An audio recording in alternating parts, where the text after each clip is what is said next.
Thinking about career growth? Join Asian Center of Entrepreneurship and Real Estate today. Learn more about decision making, essentials of business, improve marketing performance, develop crucial communication skills, and more.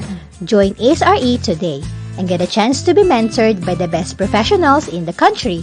Unlock the entrepreneurship inside you. Learn from the experts. Contact us at 0969 557 7017 or email us at ace.reasia@gmail.com.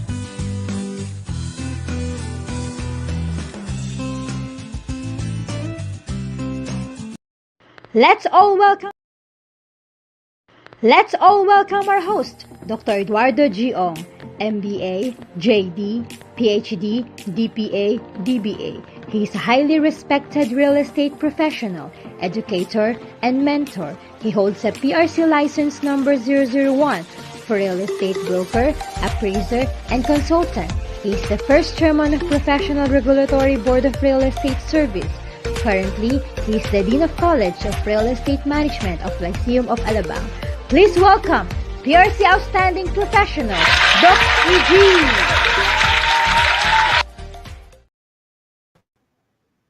Hello there. Welcome to the 130th episode of Doc EG Live, direct from the beautiful Kaohsiung City in Taiwan, attending the 41st PFC Leadership Summit held in this beautiful city. Now, but the show must go on, and I have the honor to present to you my co-host is none other than the very talented CTA broker appraiser Melinda Lee. Melinda, come here. Hello everyone. We are here in Kaohsiung, Taiwan. Thank you for being with our first chairman, Dr. Chiong. And we are here to share to you more about our travel. Addition is about our travel. Okay. All right. So we flew in this beautiful city. Actually, we landed in Taoyuan Airport in Taipei City, and then took a train, bullet train going to Kaohsiung. It took about almost 2 hours to reach Kaohsiung City, which is a very beautiful city, and the development is quite so huge that it's gonna be someday becoming a mega city. But today, I'm saying that we also have with us in person, ha, none other than the person I always greet in my YouTube program, because the person who help us digitally and electronically, and that's none other than Miss Ellen Lee of Taiwan. Pakita ka lang, Ellen. Oh, hello. Welcome to Taiwan. Okay, Ellen is the one assisting me now in the program together with Melinda Lee. But before we proceed to the main topic, our agendum for today is we talk about real estate finance, no? And no, real estate economics, talking about the economy of the Philippines, and also how we can mitigate situations like the effect of the COVID-19 pandemic. From pandemic, now we are now into endemic, and we're trying to open up all our businesses, and now we have a lot of things to do. 2023 promises to be a very good year for the Philippine real estate market. And here with us now is a very prominent educator and realtor, a real estate broker, appraiser, and consultant, and also the chairperson and the dean of the Parañaque City College of Real Estate Management. Now, before we start the program, let me allow my co-host Melinda to greet some of our viewers. Melinda? Yeah, I wish to greet our loyal Loyalist. loyal listener of Dr. Digimon from Cavite is past President Mercy Borton. Hello, Mercy. And of course, from Calamba, Laguna, Dr. Real Sopon. Estate Board. Of Dr. course, to Sopon, say our hello to my viewers in YouTube. Let me see. This is hello. Dr. Sopon Pornache. Yeah. Say hello to my YouTube. Yeah. Hello, Okay lang. I'm with the great professor here. It is an honor for me to meet him. Okay. Thank you, Sopon. My Thank you. pleasure. Being broadcasted worldwide. Wow, great. Yeah. Okay. Continue. And of course, from the Calamba, Laguna Real Estate Board, we wish to greet our charter president, um, retired Colonel Tony Pacleb, to our PAREB Vice President for South Luzon, Hermie De Cuesta, and to all past presidents like Dami Comia, past President Carol Destacamento, past President Joe Dayag, past President Presley Obia, and past National President Dante Salamat. And of course, to all the members who are listening, Raquel Kim, and hi, Stella Tupas. And of course, from PMRB, our motherboard, Attorney Moby Artisa, and to his loving wife, Dailin. Hello, Dailin. Hello, hello. And of course, past presidents, Amor, past presidents, other past presidents of PMRB. Melinda, it was a very exciting thing that we had in the ROG Christmas party last December 1, no? Yes, of course, And you were everyone there, I was enjoyed. there, and we enjoyed the evening. No? We had a lot of good friends from the real estate industry being with us. No? And you think that you also agree with me that real estate will really bounce back in 2023, isn't it? Yes, yes, of course, of course. And many are keep on recruiting their salespersons because our co-brokers is announcing that there is really a demand. It's increasing demand of real estate demand on especially here in the international. So that is also one of the reason why we are here in Taiwan. And with your indulgence, no, because we are right now in the session hall, and without perhaps there's been some little interruptions when we call in some of the friends that come stop by, so we can ask them to greet you, to greet our program. Merry Christmas and Happy New Year. But again, we will gonna do that later. No, I think our staff has prepared some greetings. All right. So sino pa? Let us say hello to Gabi Gomez or Bonnie Aguirre and TR Trials, the duo, and also Bush Emperado, from Bulacan, and from Santa Maria, Bulacan, and I think TR is from Antipolo. Hello there, my good friends. Ay, nako. And also listening right now, or watching right now, is a good friend from well, from California, actually from San Francisco, and that is Connie Belica Cruz from Daly City. Belated happy birthday, and likewise to Rapi Africa, also belated happy birthday from Silicon Valley in San Francisco. And likewise to Pastor Arman Santos, who's tuning right now, texted me from Los Angeles, California. Yeah, so yeah, dami-dami. And then they keep on coming in over. Actually, we cannot really, we miss our audience. We miss you guys. So we cannot help but even though we are out in in another country, trying to recoup or trying to cook some of the knowledge and education and information that we get. We are still here broadcasting from Kaohsiung, China. China, Taiwan. Taiwan. In Kaohsiung, And Taiwan. I also greet my daughter Yes, in great your San daughter. Diego, California. Hello, my loving daughter, Crisel. Miss you so much. And of course, our very close friend from London, England, Bernadette Bisbee. They are listening. And one of my, like a sister to me, also from London, is Concepcion Rossiter.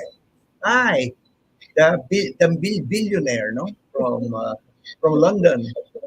Yes, she's inviting us to go to her resort in Puerto Galera. Puerto Yeah, Galera. we'll go there. We'll try. We'll find time, ano, Mare? Yes, yes, we should, we should. Mm. And of course, I also want to greet Attorney Ken and Mrs. Merly Habaluyas from San Pablo City. And Yeah. of course, about San Pablo City Real Estate Board, Uh-huh. the charter president is Amanda Tita Ami de los Oh, and also, Reyes. is it one? Kaibigan natin. Si Taani, hindi natin. Yes, Natin of mo na ba? course, si Tita Ani Rosales from CLRB. But going back to the San Pablo Real Estate Board, Ah, alam mo po ba, Doc EG, yeah. ang nanalong isa sa mga national director ng PAREB for 2023 is Peter Jason Sadsad from San Pablo City. Hello, congratulations, Peter. When is the induction of the PARE So it will be on incoming officers for 2023? it will be on the 13th of December sa Soler. So, Ah, Soler. Are we invited? Yes, of course, we are invited. Okay. Yeah, so balik the 2023 officers, we will list it down. The incoming national president is Miss Mary Daphne Perisharte. Okay, From congratulations, Daphne. Okay, at sino pa? Meron pa bang mga tumatawag sa atin? San Pablo Real Estate Board. Also, we wish to greet Joseph Manalo, one of the past presidents, our friend Helen Velasco, and of course the 2023 president, Attorney Emmanuel Loyola. Wow, hello, Panyero. Wow. We were there last induction. Okay. December Hindi ka nag-imbita, 2. ha? Oo nga. Okay. Anyway, also let me say hello and Merry Christmas to Mia Tam of the Executive Village of BF Homes, who invited us the day before I left for Taiwan on a very close, should I say, friends party. We were only about 8 people there. Mhm. And I said, I have to go because Mia has been a good friend of mine. Also, Mhm. kay Rose Tabios, no? Rosalito Mhm. Tabios of Parañaque Las Piñas Real Estate Board. Mhm. And to remember si Philip Ebardone, the Oh, yeah. outgoing president of Napakasipag. Las Piñas Real Estate Board, and the incoming president, Jacqueline Bacolod. Yes. Hello, congratulations. We will be attending your party next week, no? Because we will be back in Manila towards the end of the week. Okay? So now, wala na, Mare, sino pa? Magpati na tayo kasi susunod talagang serious business na tayo. Yeah, of course. We wish also we wish to greet past National President William Floresta and past National President Ray Lim. Hello, hello, hello. Hello, Ray, and hello, William, and hello, everybody belonging to the ROG family. And I know that you are watching right now, direct from the Philippines. Hello, everybody, and hello to my siblings, SC Aguilar and Evelyn Amores, who are watching right now, and likewise to my two sons. No, one is Raymond Edward from Singapore, and also Edward Jr. from Florida, Jacksonville, Florida. Oh, wala na. Meron pa. Oh, sige, haba. I want to greet my sister in Winnipeg, Canada, Rosanna Hidebis. And to my sister, Joanne Panosig and Merly Espeleta. Hello, hello. Okay, so duties also to Ona Riego of the BPI band. Talaga naman, we are also well attended whenever we go to BPI is our band. Before I can forget, Tita Ampi Aronio. Hello, hello, hello. Belated happy birthday niya, di ba? Yeah, belated happy birthday, Tita Ampi and her husband. Magkasunod lang sila ng birthday. Belated happy birthday to both of you. You know, I can't help but watch where people go around here because, you know, these are Chinese people. And now I know that in Taiwan, Taiwan to binuntahan namin, they speak different language, different kinds of Mandarin. The one is Potonghua, ano pa isa? May sinabi ko sila. Ano pa isa? Potonghua and the other one? Like in like Ah, in Oyi. Ah, like in Oyi Philippines tayo. they have Magkaiba sila parang dialect pero they speak the same yes, Mandarin. Doc ED. The one is spoken in Taiwan and the one spoken in mainland China. But you see the development in Taiwan is quite tremendous, fantastic. The other day we were at Taipei 101, and I hope papalabasin natin ito. And we had a grand time going up there and see that, if you have never been to Taiwan, you've never been to Taipei City, if you have now been to uh, to, to Taipei 101. But let me say also greetings to Miss Irene Nang, the director of the Manila MECO, no? Meko. Manila Economic Council office. Okay, MECO, our embassy in the in Taiwan. So, Miss Irene Nang, maraming maraming salamat for accommodating us yesterday. Thank Sa, you. we were at the embassy yesterday and we had a courtesy call with the director of MECO in Kaohsiung. Okay, wala na? Wala na. Oh, tingnan mo lang. We'll greet people as they come along. As they people, kasi nagse-section sila ngayon doon eh. But we'll greet them as they come along. Okay. So, happy ako that I'm here in Kaohsiung, no? Kaohsiung City. I know, that Kaohsiung is the education hub of Taiwan. A lot of universities are here, and we're trying to arrange some appointments with the Taiwan University and also the Kaohsiung University, and likewise we have to go to talk with the Sun Yat-sen University. Sana makausap namin before we leave.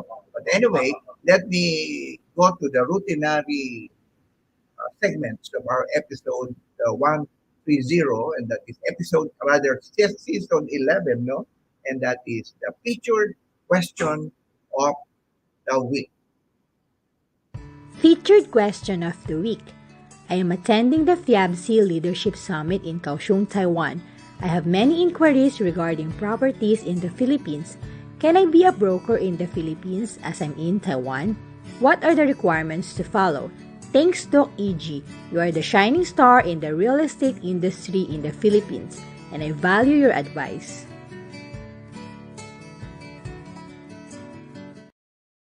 Okay, I have been approached so many times by people here. There are about, I think, 300 people from different nations, different countries attending this this leadership summit. I've been approached and saying that I just finished speaking. Huh? I spoke before in the plenary session of the Board Federation. No? And katatapos ko lang magsalita and then habol kami ngayon. Meron pa actually ongoing pa yung session, but I think I say that the show must go on. Okay. So I was being approached by people here, a lot of foreigners from India, from Singapore, and lastly from Hawaii, asking me, Doc EG, I am a broker, a licensed broker in our area, so in our country, but can I practice real estate in the Philippines? So I did mention to them about the provisions of the RESA law, the Real Estate Service Act of the Philippines, which is Republic Act 9646, and tell them that there is such a thing as the reciprocity clause, no? Reciprocity clause, wherein if the person or the real estate brokers allows in their country the Filipino real estate practitioners or brokers to practice in their own country, then as the usual as a reciprocal basis, we will also allow them to practice real estate in the Philippines. So ganun po yun. Kung inaalaw nila tayo doon mag-practice, di a-allow din natin sila mag-practice, but provided there should be some application or some regulatory papers that they have to comply with. Ang tawag po doon is reciprocity clause enshrined in RA 9646. However, Dito, napakadami. We have a lot, even from Nigeria, from Europe, from Paris, from London. Andito po lahat yung mga participants sa leadership summit. And I've always been telling them, they say that the Philippines now, real estate is bouncing back. And in real estate, we know that it's something that creates wealth, the wealth of the nation. And if you want to get richer and richer, then you go into real estate. Kaya nga po yung mga tao dito are all real estate brokers, are all real estate developers, and real estate, real estate professionals who are doing their trade in the real estate in the whole wide world. Kasi meron na rito from Hawaii. I met somebody from Hawaii. Si Judith Sky from Hawaii. I met also a lot of guys from Nigeria, from Somalia, from Thailand. That one is Tupon Pornaser from Thailand.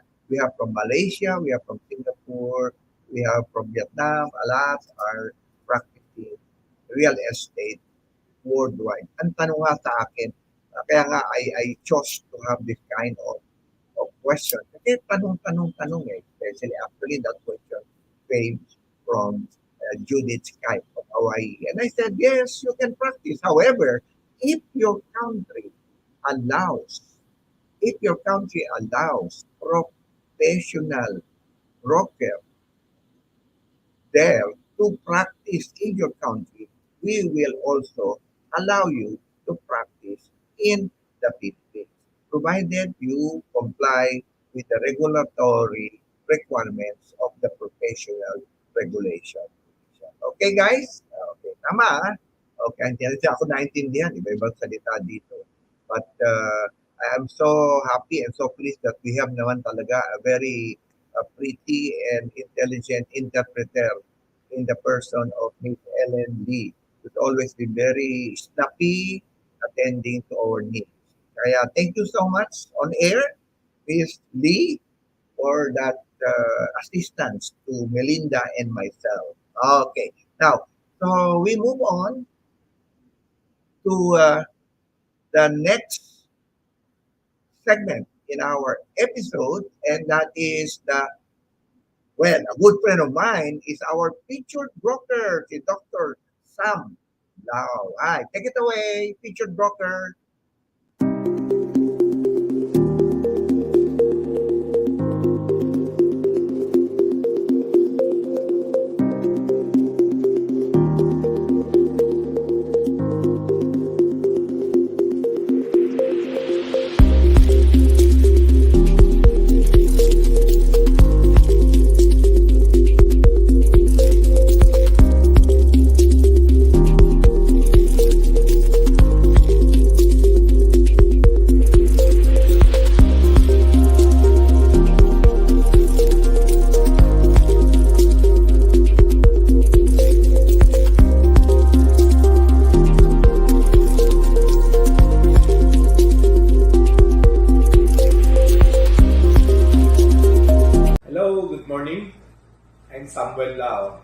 Real estate broker. Thank you, Doc EGO and Ms. Rosa, for inviting me to be your featured broker in one of your events. So, just as I promised, I cannot be in present. Allow me to record my Q&A with you. So, to start with, I'm Samuel Lau. I am a broker based in Cebu City. I specialize here in Cebu. I have a license number, PRC number 1368. I've been in a practice as a real estate broker since 2008, so that would be around 14 years already. So, what kept me busy as a broker? Well, number one, I started my career first 5 years into project selling. Then suddenly, I shift into general brokerage and I fall in love into real estate investment and rental leasing. Since I've been managing my own rental leasing portfolio, so I venture also into what keeps me busy now into property management and real estate finance. So medyo marami na rin, no? But that's me. Okay? So, with your next question about what I really specialize now, I love doing resale market, especially commercial real estate, especially property portfolio that gives cash flow, money making. I buy, I flip. I buy, I renovate, I flip. I buy and long-term lease. So I manage my own portfolio, or also I manage portfolio of my clients. Other than that, I'm also busy and specializing into business development, real estate, finance, and financing. So another question that you sent to me is, what qualities brought you to be a successful real estate broker? Well, in everything, it is always hard work. Hard work, continue search for learning, because in real estate, the only constant in this world is change. So we keep on innovating, especially in marketing, in social media, and digital marketing. What is good year ago cannot be good this year. So we keep on innovating. We continue to search for knowledge. So keep on the right track, especially in the marketing online. So hard work. There's no excuse for hard work. So hard work, continue learning, keep innovating, and most important, this is most important, I love what I am doing. So it's like I'm not working, because I really love what I'm doing. Okay, that's my secret. Next question you sent to me is, what summarizes your formula for success? Well, I mentioned earlier in the first question, it's hard work, plus perseverance, plus love of work, and helping people. It is my dream to help my clients to achieve their dream by providing them the best possible choices, options on their property investment. It is my dream to help my associates, brokers, and agents to achieve their financial goal, their dream in life. Our slogan is, use real estate as your vehicle to make money so you can finance your dream. Again, use real estate as your vehicle to make money so you can finance your dream. So yung mga walang pera, welcome to real estate industry. We're here to help you, tuturuan namin kayo how to become a very successful real estate salesperson or broker. Thank you. So, what do I advise to the new real estate practitioners? Very, very simple. If you're really a startup, let us say, salesperson or a broker, if you're a startup, you don't have any knowledge about real estate per se, my always question is, what is your goal? Bakit ka ba pumasok sa real estate? What's your goal? What do you want to achieve 5 years from now? What do you want to achieve 10 years from now? Begin with the end in mind, according to Stephen Covey, di ba? Begin with the end in mind. So pag na-achieve mo na yung begin with the end in mind, then kung ano yung goal mo, pag goal mo into project selling, okay, look for a mentor for a project selling. Marami sa industry magaling sa project selling, work with that mentor. Kahit na maging apprentice ka, kahit na libre pa yung sahod mo, what's important, yung hindi mabayaran yung experience na matutunan mo. Okay? So, begin with the end in mind and look for the mentor. I myself, I worked with the Robinsons before. I work hard just to learn. I'm not after for the allowance, but I'm there for the learning. Now, our next question is, can you share a word of wisdom or your motto? Well, my always slogan or my always motto is it's the best. The best way to predict your future is you create your future. Every day, yeah, it's normal we have crises. It's normal there's a storm, there's a typhoon. But every day, you are given 24 hours to create your good story every day. Kung masama yung yesterday, don't worry, that's yesterday.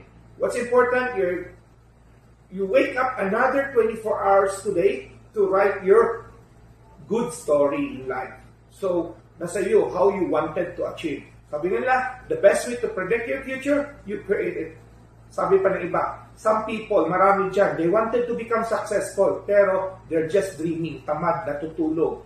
Puro isip, puro damgo, puro dreaming only. So, sabi nga, some people dream to success, but other people work hard to become successful. Ikaw, are you dreaming or you're working hard to become successful? Okay? And the last question, How do I wanted to be remembered in the studio suite?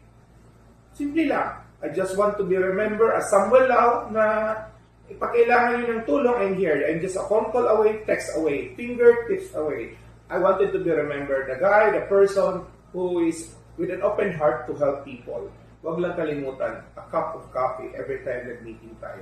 Again, to my idol, Doc E.G.O. and Ms. Rosa, and to my business partner who recommended me in a short notice, Professor Gas, thank you. Good morning, Philippines. Sabi nga, Doc E.G.O., good more earnings, real estate. Thank you, and happy selling, everyone.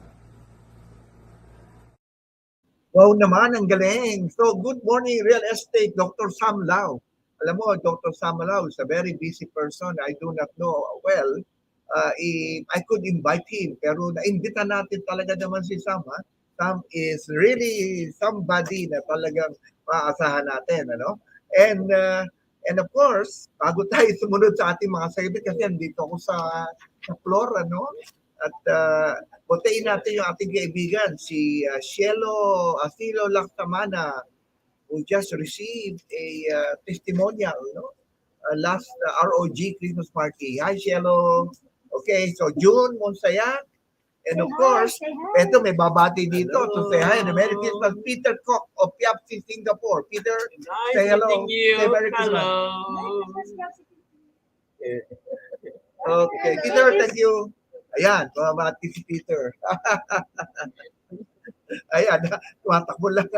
Okay, so si Peter Koch of Piapsi, Singapore. Ayan. Ngayon, si June Monsayak also, nakikinig sa atin siya. Nanonood pala. And June, ay, usap tayo pagbalik ko ha. Merong kang sa akin, dapat ibigay. Okay. Now, also, wow, Lisa Sanchez. Well, we will plan a trip to Thunderbird, no? And your project in East Bigan, no? In Bigan. Sana next week na pagbalik namin. And myself, Wang. Hello, my very good, beautiful sponsor, Catherine Kate Dalaga Garcia, a beautiful lady from Pampanga. And beautiful lady, Tantue. Alam mo, we have something in common. We both take good care. Kaya medyo, kahit na may edad kami ng konti, mukha pa rin kami bata, no? And to Yupe Wang, okay. And so, partner, meron ka ba mga gustong batiin? Batiin mo na. Of course, I want to greet the LIPA board, past presidents. Hello, Malu, Laor, and to our BP, past BP, South Luzon, Annalyn Melo from LIPA board. And past President Nita Hablado. Hello, Tita Nitz. And hello to Lilia Pacupilia, past President Ami Camarce, and to our ABC license holders sa LIPA board. Hello, past President Guido Torres. Wow, Guido. Hey, Guido. And of I'll be course, there in your party. Tapos na ba? yung sa LIPA, wala pa. Wala Hindi pa. pa sila Okay. nakakapag-set ng schedule. Okay. I'll see you. And of I'll see you in the course, pa. yeah, Yung isa yun, si ibigan natin. si Secretary Yung babae General, na may developer. si Agatha Yung Calao. Agatha Calao. Yes. Hi, Agatha. Hesha Properties. Asia Properties Development. And before I forget, our Secretary General from LIPA board, Mr. Robert De Los Reyes, future lawyer yata to. Wow. Review na. Yeah. Oh, wow. Okay na. And to most respected sa LIPA board, si Tito Phil Gutierrez. Oy, Phil, kamag-anak ko to. Hello, Tito Phil. And also to Tita Ethel Recto of Batangas City. And of course to Winnie Bico, developer din siya. Hello, Winnie. And to Pat Classmate Soseng. Winnie. Pat Soseng, the number one real estate marketing organization in Cavite. Ay, okay. Pwede bang mag-greet natin ang Sige. Lucena Batiin mo City, na lahat. Quezon Real Estate Board. Kasi Doc EG, alam mo ba, ang ating 2023 Vice President for South Luzon will be coming from Lucena. Hello, past president and incoming vice president for South Luzon, LV Sales. Hello, LV. And of course, we wish to also to greet the past presidents ng Lucena Board, si Armando Bobot Valencerina. Si Bobot ba? Yes. Oo, hi Bobot. Hello, Tagal ko Bobot. nang hindi nakita ko si Bobot And one of the past president na naging South Luzon, our partner, Ramon Tan, sa isa nating Hi Mon, company. hi Mon. Hello, Okay, hello. bati si Gloria Marisi from Baguio City. Of course, hello, Glory, Marisi. And one more, meron pa pala, from Lucena City pa rin, past president na naging vice president for South Luzon, Miss Cynthia Santa Ana. And past president din nila na naging South Luzon, past VP natin si Lori Maxino. Hello, Lori Lori. Mel Maximo. Lori Maxino. Oo. Mm. And yung pinaka naging ka-contemporary ko when I was the national director in 2010, si past national director Erlinda Umali. Hello, Wow, si Linda, si Ate Linda. Ate Linda Para Umali. magkasama yata kayo sa Rotary. Oh nga, we're Kasi together in siya. Rotary and also hello to my Rotary friends. Okay. And of course, yung kanilang president ngayon, si Maricel Marana.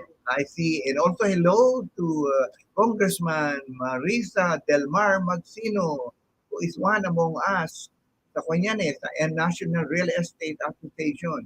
And si Marisa ran under the banner of OFW Party List. And she won. So congratulations to Congresswoman Marisa. Okay. So also to Andy Manyala. Hello, Andy Manyala.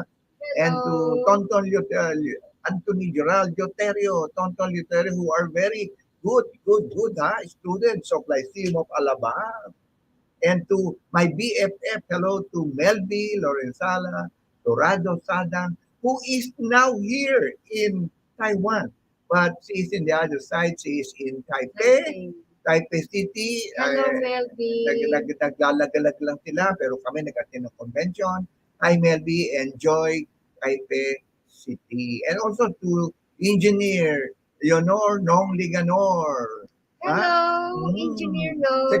Miss you. Secretary General of the Philippine Federation of Sec Real Estate Eleanor. Professionals. Miss Yeah. you. And to Janet Mercado. Hello, Janet Mercado. Yeah. Okay? And of course, Sino pa? yung ating close friend from Bulacan Board, Sino? past National Director Chris. Chris Garrido. Hindi ko makalimutan pa natin si World President, past World President, Florentino Dolalia Jr. Nandito siya first Sir night, June. first day, umuwi agad siya the following day. Ikaw na raw muna ang in charge. Kaya nga ako yung nabigyan ng mga opportunity para mag-one. Yes, that is a Okay. good opportunity for you. Okay, ngayon, batiin natin muna yung kasama natin dito, Mel, sa convention. Si Jackster Dolalia, si Cathy Dolalia, si Juby Vargas, and si Arlene Posadas. Treasurer, Parent treasurer. Okay, alright. So, now, meron pa, wala. Mamaya naman. Let's move on to the next segment. Ay, naku, we're listening right now daw. Our Parañaque City College of Real Estate Management students, actually headed by the student council themselves. Ang daming listener. Okay, dami yan. Kaya madami tayong listeners. Sino ba ito? Okay, let me read them, ha? Si Paula Bianca Bona, si Robic Vasquez, Ariel Anyover, J. Bon Tubles, Nesito Pamon, Elmer Caliote, and King Lloyd Sakay, and Roger Jr. Rivas from Parañaque City College. Hello, guys! Hello, Ayan. guys. Okay, so may bati ulit tayo ha, kasi pag may pumapunta dito, dumadaan ng mga dignitaries, pinababati ko. Hinanap ko yung Lily Chang, presidente ng Kwan. President. Okay, so, tsaka yung presidente ng ward. Okay, so yeah, now, we move on now to the info bits. Infobits, brought to you by Doc EG Live.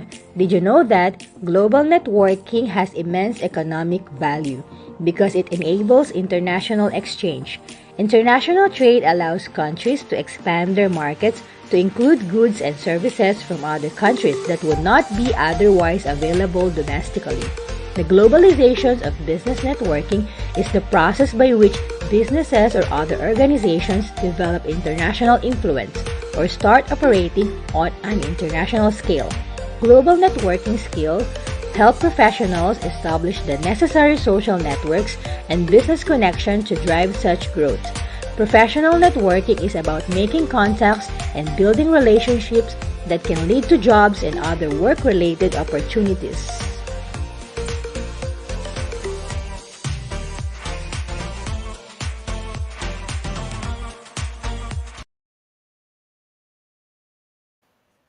Oh yes, what we are doing right now really is global networking. We are networking to the world now. We are networking to the different countries of the world. And I hope with the help of Ellen, if we could invite them to say just a few words. Merry Christmas to all.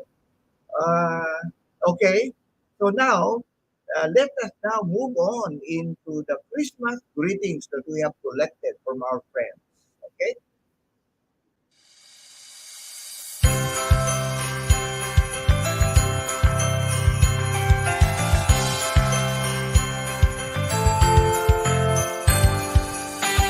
Christmas to Doc EJ, dito sa ating mga viewers, dito sa Usapan, Lupa at Negosyo. To Doc EG on live sa mga viewers at mga real estate practitioners. Merry Christmas! Christmas to the program who are listening to the program of Dr. A.G. Ong. Ako po ay bumabati sa aking napakatalik na kaibigan, Chairman A.G. Ong. Ito po ay kasama ko na naging awardee kami 12 years ago. Kaya ako ay talagang hanggang ngayon ay tinatawag kong Lodi, si Doc AJ. At sa lahat po ng mga followers niya, Merry Christmas po sa inyong lahat. God bless. Happy New Year.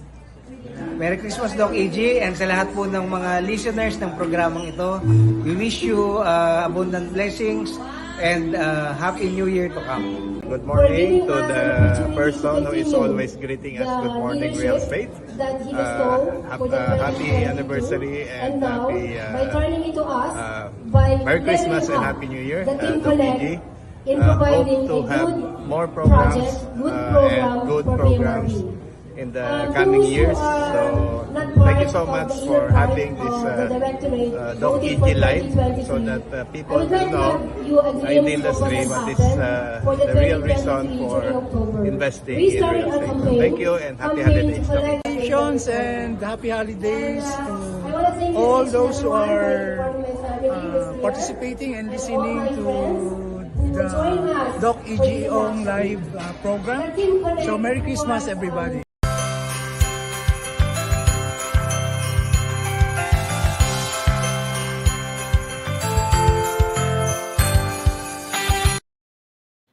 Okay, we will have more of them next week. Alam mo, every Friday, talagang pinuulitan natin yung mga greetings na yan. Kaya, well, watch for next week. We'll have another set of greetings mga international greeters naman yan. Ha? Okay, so without further ado, let me introduce to you ano ba sabihin ko? A very handsome guy. Ha? Mukhang artista to. At talagang hindi ko to anong araw pa ito. We met each other long time ago and then we were together in the Trinity University of Asia, and he is a licensed real estate broker and a licensed real estate appraiser and the program head of BS Real Estate Management in Parañaque City College. And he'll talk to us about real estate. And also later on, IB will be talking to us about research and development related to real estate. Because IB is a faculty member of the Parañaque City College Research Instructor and a worker Sabari Indian School in Dubai. Wow, talaga naman. Kaya, ang gagaling ng ating mga pan. Kaya without further ado, allow me to introduce to you si Kenneth Rafal and Prof. Ivy. Actually, Dean Kenneth Rafal and Prof. Ivy. Yan. O, kumusta na? Hello, everybody. How are you doing? Hello Good po, Doc. afternoon. Good afternoon, Doc Good Hello, EG. afternoon po. hello, Prof. Kenneth. Oh, Am pogi-pogi I na lang si clear? Prof. Kenneth. Gandang-ganda naman si Prof. Ivy, ah. Good afternoon po. So, we are here in Taiwan right now. Oh, you're We in are in Taiwan, Doc. Kaohsiung, Taiwan, and attending the 41st Leadership Summit of the World Federation of Real Estate Professionals. Yan. Kaya andito kami. Pero napakaganda naman ng topic na pag-uusapan natin ngayon, hindi ba? Batiin mo muna sila. Kenneth, ikaw muna. Batiin mo si... sino gusto mong batiin?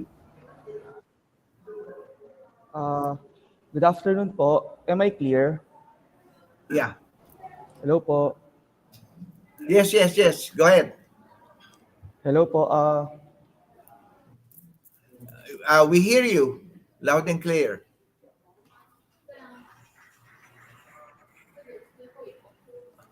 Hello po. Hello. Good afternoon po sa lahat ng mga viewers po natin. And I hope this speaking engagement would bring knowledge and would bring basic fundamentals of information regarding real estate here in the Philippines. Okay. And I know that the economy there is really good. So hoping that the Philippines also share the same economic stature. So yun lang Okay. po. Good Okay, afternoon po Dean lahat. Kenneth. From Maraming salamat here in sa the iyo. Okay, Prof. Ivy, batiin mo naman ang mga kamag-anak mo. Kamag-anak ko po talaga. Good afternoon po to all, especially po to our viewers. Siyempre, good afternoon, Doc.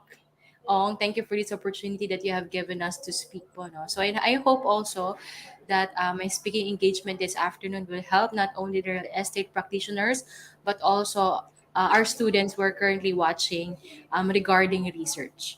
So again po, good afternoon, and I'm very, very excited to share to you my topic about research. Okay. So bago tayo mag-umpisa ha, kasi bigla to urgent kasi kailangan batiin natin yung mga stalwarts ng Lyceum of Alabang. Headed by Dr. Danilo Viterbo Ayap. Hi, Doc Ayap.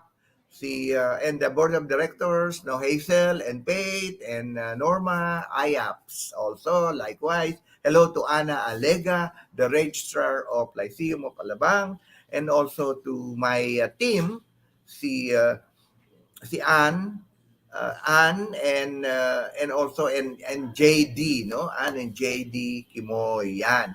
Si Ann Villarreal to, Ann Villarreal and JD Kimoy, and also to the HRE, ayan, the Asian Center of Entrepreneurship and Real Estate that are really tied up or has a partnership with the team of Alabang, headed by Dr. Leonor Kalayag, and also si Engineer Leonor Nong Liganor, yes, and the rest of the gang. Likewise, si Rosa, very active, no, as the executive secretary, doing almost everything in ASRE. Now we're trying to recruit some more so that the preparation next uh, for next semester. No? Dito biglang pumasok si Tita Ani sa akin dito. Okay. So, sige, ang ganda-ganda ng ating topic no?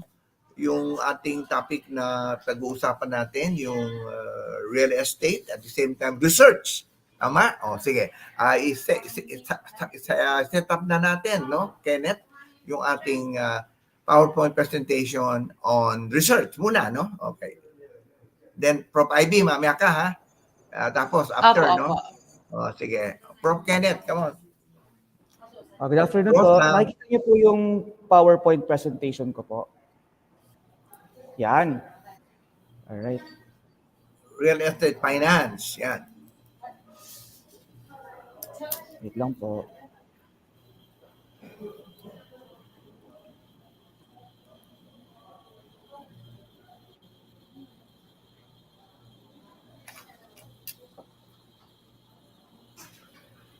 Okay, so good afternoon po once again. Once again, I would like to check if my audio is clear. Is it clear po ba? Clear po ba ang aking audio, Doc Ong? Yes, yes, yes. Alright. Very clear. Very Alright. clear here in Kaohsiung City. Yeah, in Taiwan. All right. In Good Taiwan, afternoon. yes. I am Professor Kenneth Rafal. I am a licensed real estate broker, licensed real estate appraiser, and I'm also a graduate of master's degree in business ad and currently taking up and on my way to finish my doctorate degree, PhD in business administration. And I'm the currently program head of Parañaque City College Bachelor of Science in Real Estate Management. Synonymously, the position is tantamount to associate dean since we are in independent with regards to management of the said program.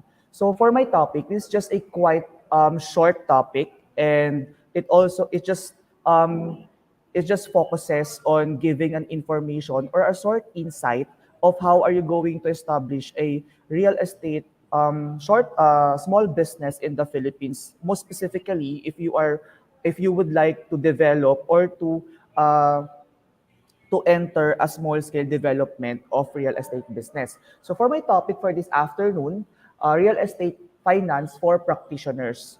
Okay, so basically, real estate finance, we're not going to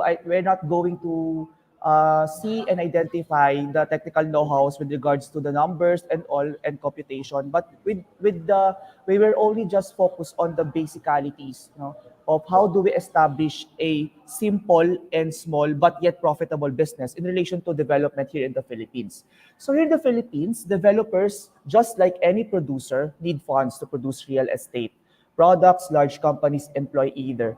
So I identified here some of the financial pool or fundings that we could get, in relation to identify which financial key or which financial tool could be used that is also best for your practice or practices. So we have here the equity.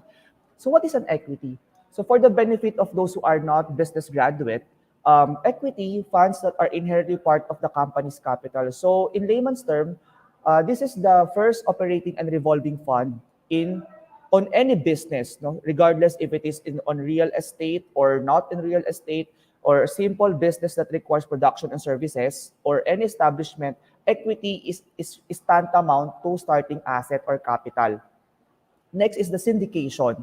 Syndication funds pull together between a developer and several other partners. Joint ventures are a form of syndication. So with regards to syndication, this funding is not does not came from a single funder, or no. Kumbaga, it is a collection or partnership of funds came from different people or different companies. So that's syndication. So question, how do they get their income with this? Of course, it depends on how much or how level or what level did you put or you put, then that's synonymously the level that you will receive. However, there are manifestations that it is not just for monetary assets. It could either be on different types of or levels of assets that is synonymously the same with cash equivalents. And then public funding. Public funding, it's very simple. It's like shares. Just like big developers, for instance, here in the Philippines, I don't know with Taiwan, but here in the Philippines, we have the top 3 or top 5 perhaps, namely the Ayala Land, DMC, SMDC, Federal Land, and so many. But public funding, those companies, since they are already big, they could give IPO or initial public offering. By means of that, they could get public fundings, no? So they are offering a certain shares with the market. So pag sinabing shares, it is not just like a share na you have the ownership. Sa shares kasi, we have two kinds of shares. We have the common stock and the preferred stock. So regardless, they could either be offer a preferred stock with voting rights or a simple common stock without any voting rights. So will it be profitable if you acquire those assets? Yes, it depends on the nature of those assets that you are buying. So that's one thing. So that's also and that is public funding. Next, traditional financing. Traditional financing, funds borrowed from banks and financial institutions. So very basic. you apply for a loan, then you get fundings, no? So sa mga developers, sa mga magsisimula, mortgage is one part. So what is mortgage? Mortgage, yun yung parang you are going to surrender a certain right of your property, and then you will that's part of the collateral, so that they are assured that in terms that you cannot really pay back their assets, then they have something that they could consider as fallback. Of course, kailangan kikita rin sila dyan. And of course, pre-selling. In the Philippines, we have two kinds, no, of selling condominiums or any development projects. We have pre-selling and RFO, so ready for occupancy. Traditionally, pre-selling is being used, it is a financial tactics. No? It is a strategy that for you to have the required funding or assets to develop or to finish a project, most of the developers really put their projects on sale even though it is not yet completed. That is pre-selling. So what is that? What is the advantage of that? The advantage of that is that the developer already gets and already tests the market if the development could make an impact with the market per se. So basically, this starting point or starting lineup, if my project will be saleable or not. But in the Philippines, pre-selling is being practiced. People are buying pre-selling properties. So for them, after the property is already on the RFO, then the assets that they have already put into it was already doubled or tripled. So that's the wisdom behind that. Why am I going to acquire pre-selling assets? So basically, these are the five. To discuss it further, since I've already discussed that, I have here more extensive explanation of these five. So equity funds, this limited only to contributed by its stockholders. So meaning the board of directors, something like that, the incorporators or the stockholders. Because real estate projects require massive capital and return period is sometimes unpredictable, only that large developers undertake projects using purely equity funding.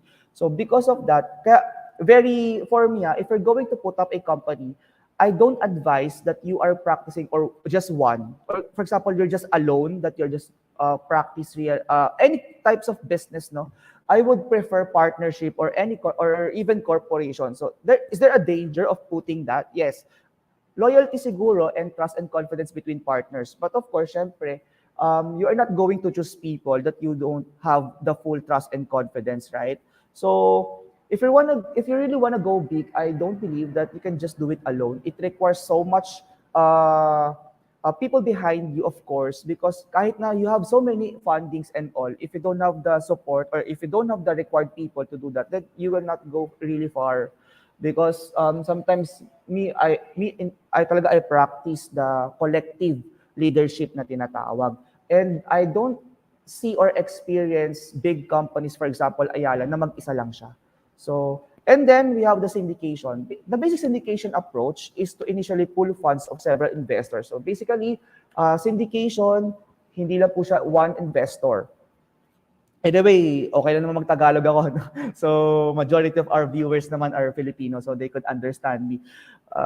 Unfortunately, I cannot speak Hokkien or Chinese, but andyan naman si Dr. Ong to translate it. Anyway, so kidding aside, syndication talaga, very basic, no? The funds came from different or multiple sources. No, that's the main essence. Now, the syndication, pera lang ba siya? Hindi po. Pwede po siyang real property assets. For example, Dr. Ong will give cash and then the others will give properties. Could it be considered a syndication? Yes. So why? Because it's part of the joint venture agreement, no? And then so let's move on to the joint venture to discuss it further. What is a joint venture? Joint venture, we have land JV. So yun nga. One has a cash and the other one has the land. So they're going to put up those assets and it will be given a certain output or required output, no? Or required product per se. Common yan sa mga developers na ayaw nang mag-produce ng assets, ng pera. Pares din naman no? Advantages, diretso na siya. It will not require so much taxes and tedious paperworks.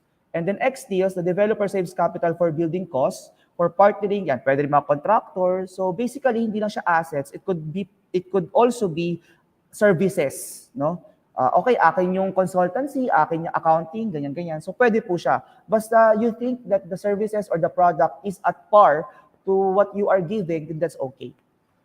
Then public funding, so yun nga po sa mga shares, sa mga stockholders, ganyan.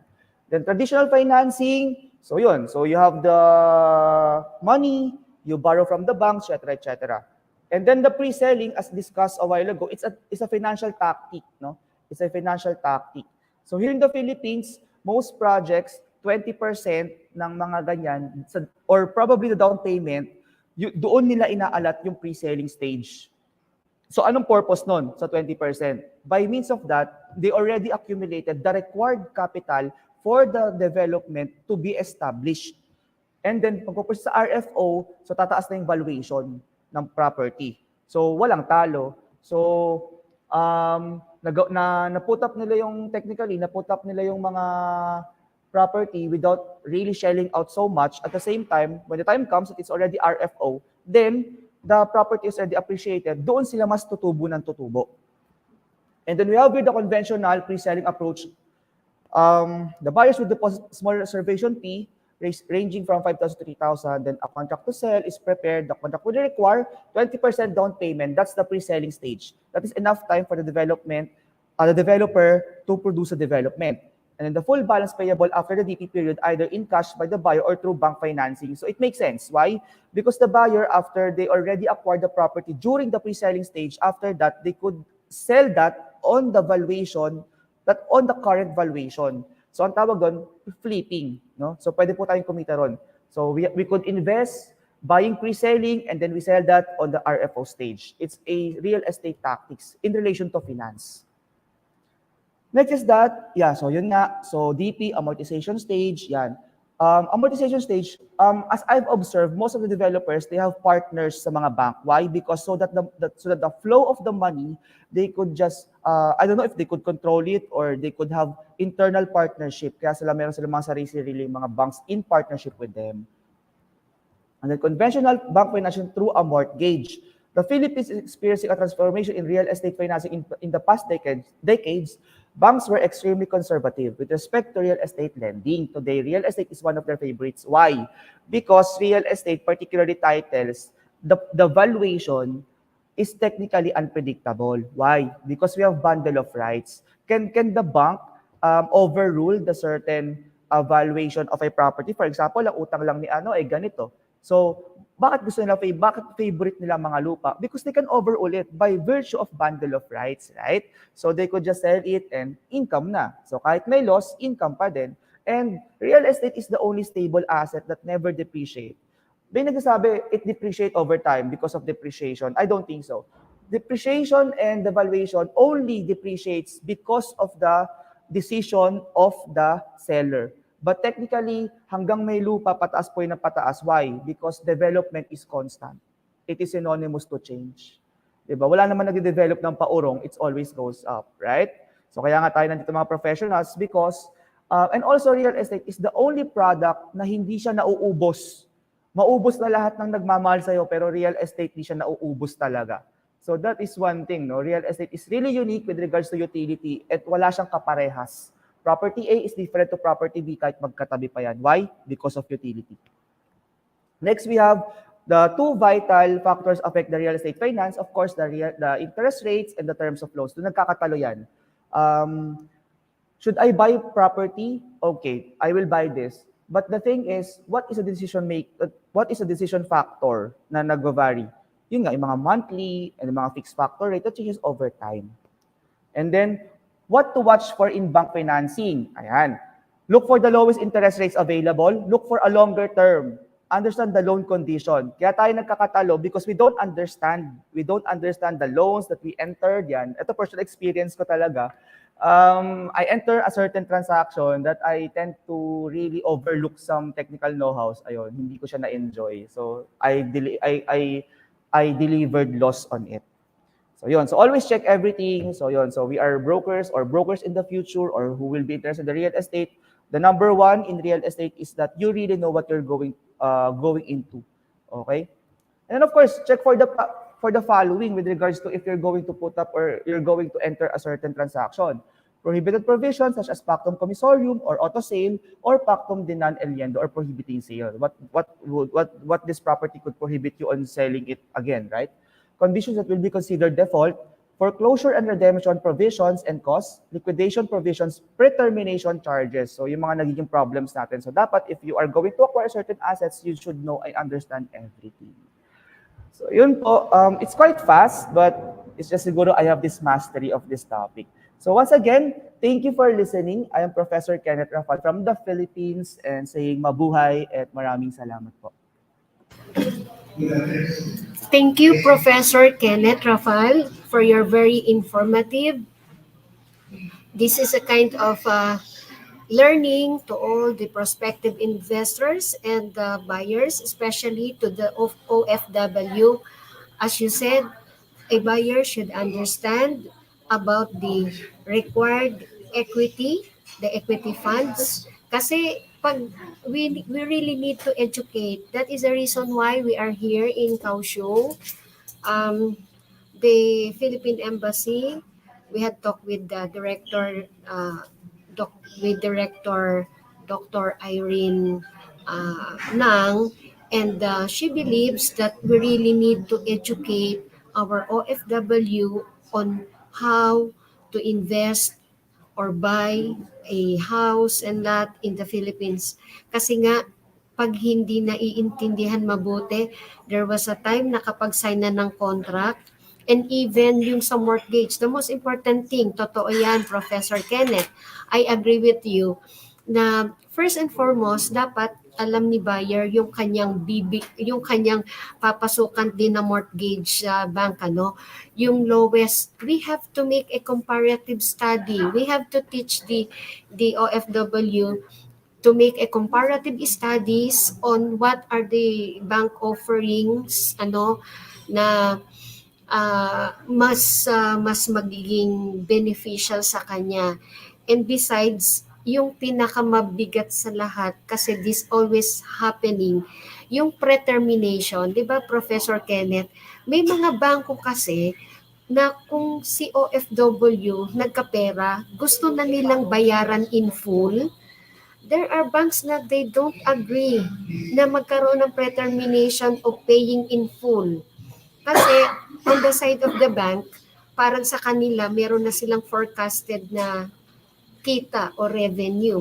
But on the part of the OFW or as an investor, gusto mo kasing may discount and you wish to pay in full at the earliest period of time, ikaw pa ngayon na magpe-penalty.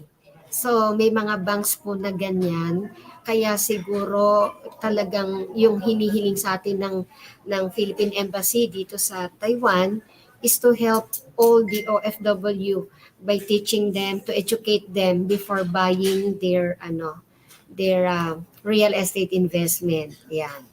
Thank you very much, Professor. Si Dr. Ong kasi tinawag sa loob because ongoing pa rin yung aming FIABC convention. So, siguro ako muna. Thank you very much. Napakabata pa nga ni Professor Kenneth Rafal. Thank you very Wala much. pong bata, pero matanda na po ako. Ayun. Maraming salamat po, ma'am, for the invitation. And if you're gonna be needing me again, rest assured that I'm just one call away. And it's my honor and pleasure to be part of Dr. Ong's show. And yun po. So, once again, mabuhay po kayo sa Taiwan and more sales to come to all of us. Maraming salamat. Thank you. It's our pleasure. Thank you, Professor. So next will be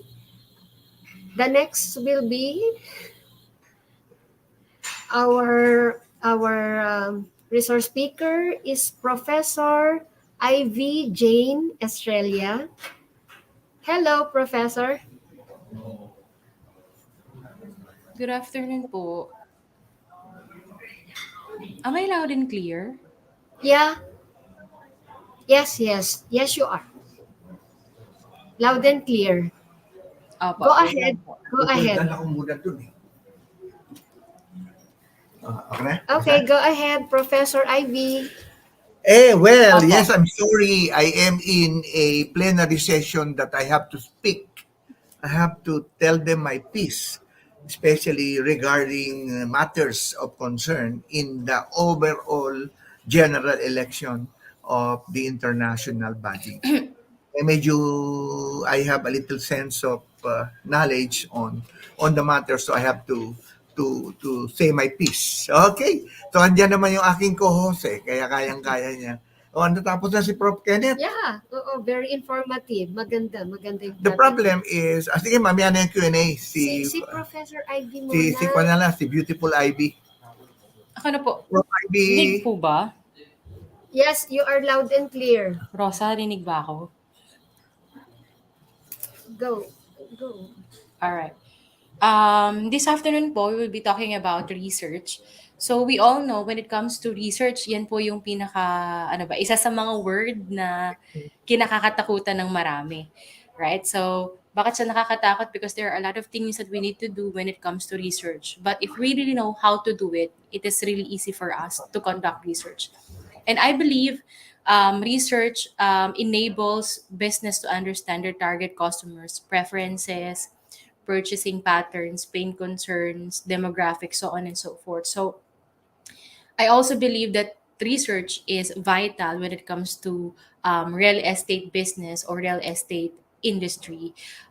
It gives companies a complete understanding of their target markets, trending, and market demand. So if we are conducting research per se when it comes to real estate, mas naiintindihan natin saan ba tayo, sino ba ang ating target market, ano ba ang trending ngayon sa market, and what is the demand of the market. Kasi real estate is also a big business nowadays.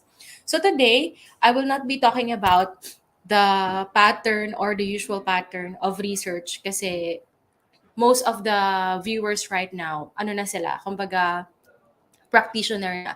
So we will move on to what we are publishing, okay, in the Scopus para po mas madali nating magawa yung research natin. Kasi if you are a business practitioner doing the normal or the usual format of research, medyo mahirap po. So it can be tedious to us. So I'll be sharing to you what we call the IMRAD format and the technological tools in research writing. So that's why nowadays, with the help of technology, it is really easy for us to conduct research. By the way, let me introduce myself. I am Professor Jane Estrella. I am a licensed secondary teacher, and currently I'm teaching research at Parañaque City College, and I'm also teaching English Purposive Com and Business Communication at Parañaque City College. And I also had experience working abroad. So I've been in the teaching industry for more than 10 years now. So medyo matagal na po tayo nagtuturo, but I really love teaching. So again, you talked about the IMRAD format. So bakit IMRAD format? Kasi this is the format applicable especially for business practitioners. All right. So the development, just to give you a short story about it, the development of IMRAD form started in 1665. Scientific paper was written in letter form and experimental report. And then in 1935, there's no IMRAD format yet, or what they call the word IMRAD or the acronym IMRAD. And then in 1950, IMRAD form appeared mostly in scientific journals. Why?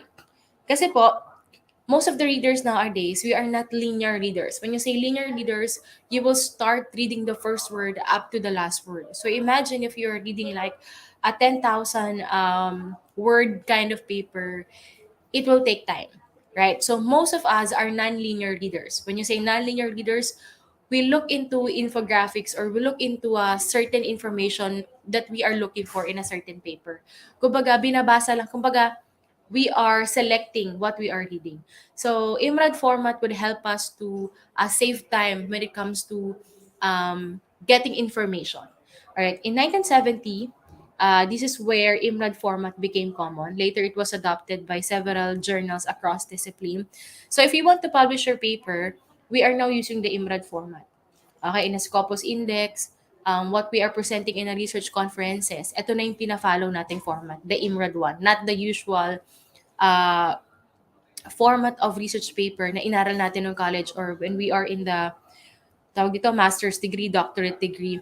So in publication, or if we want to publish our paper, if we want to present our paper or our research in a certain research conference like international or national research conference, we are following the IMRAD format.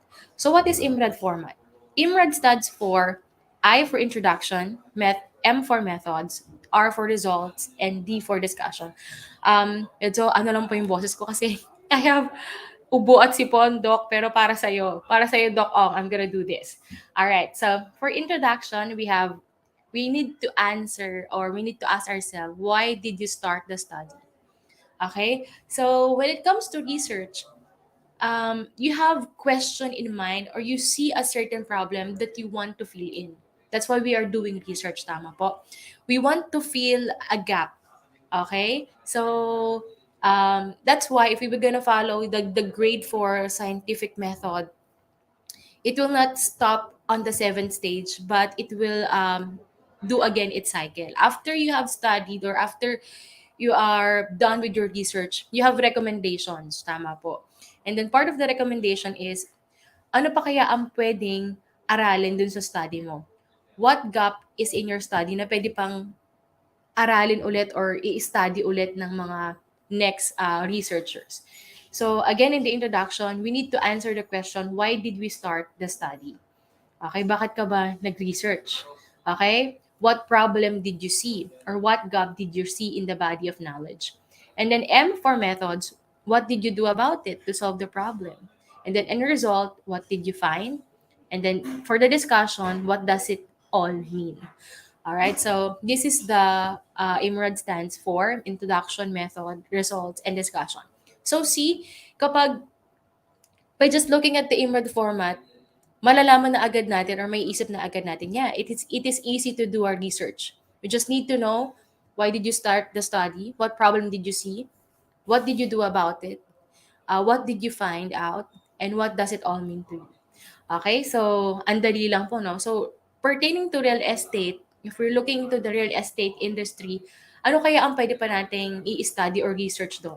What problem can we see in the real estate industry na mag-result sa development? That's why our topic for today is research and development, because we know that there are a lot of things that we can improve in the real estate industry. There are a lot of things na pwede pa nating in-develop in the real estate industry. All right. So moving forward, so just to compare to you, this is the typical research paper, and then IMRAD is just here. Okay, so sa usual paper, we have the title, abstract, and then here's the IMRAD. Pero syempre, sa IMRAD, may title pa rin tayo. Hindi yan pwedeng mawala sa research. Alright, so moving on to the parts of the IMRAD format. So, research title. A good research title, ano ba ang tinatawag natin good research title? It is condenses the paper's content in few words. So as much as possible, ang pinakamarami nating words sa research title natin is 12 words. 10 to 12 words will do. And it should capture the reader's attention. And it differentiates the paper from other papers of the same subject area. So there are a lot of researchers nowadays. And sometimes, yung naiisip nating problema or naiisip nating i-resolve sa research natin is already solved by other researchers.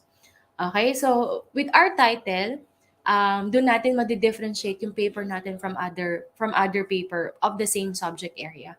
So, the title is very important because this is where we can see the variables of the research. Okay, so everything about our paper will reflect on our title. Okay, so importante po yan. And then we have the abstract. So it is approximately 250 to 300 words, and it contains the introduction, methods, results, and discussion. So 25% of the introduction is 25% of the abstract is about the introduction. So here you have to state the importance of the research. Okay, like what I've said, why did you start your research? And then 25% will go to the methods. What did you do? Okay, to solve that certain problem. And then 35% will go to the result, where it is the most important part of the abstract. And then 15% will go on the discussion. So, okay, so going back. So why is the result is the most important part of the abstract, and it is 35%. So, like for me as a researcher, if I'm doing a paper right now, writing a paper right now, di ba we always look to another study for our references to be part of our related studies. So tumitingin tayo sa result. So by just reading the abstract, we already have a good idea of the result of the paper related to our study. Okay? So kaya um importante yung 35% na yan. Kasi dyan tayo kumukuha ng i-state natin sa study natin.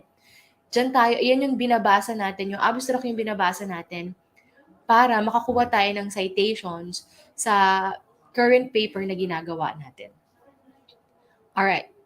So, abstract is written in a simple past. It refers to the work is done. So, you cannot write the abstract if you are not yet done with the paper.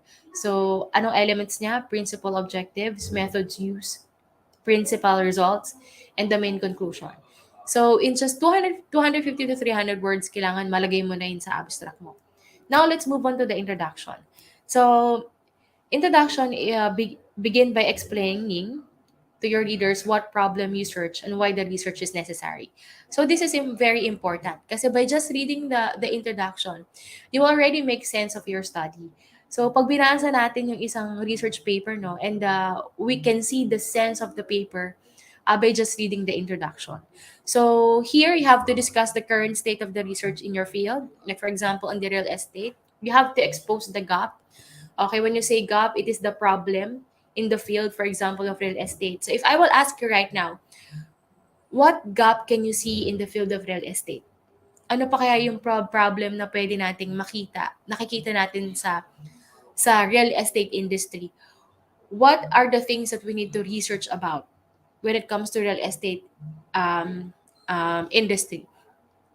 Also here, you have to answer the question, what gap in the body of language did you try to fill? Okay, like what I've said, we have to put it in the introduction. Ano ba yung nakikita nating problem? Kasi without identifying the problem or without something na nakikita nating gap in the body of knowledge, there is no research.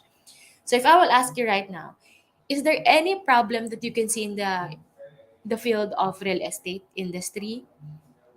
Kapag meron ka nakikitang gap, then you have to do research.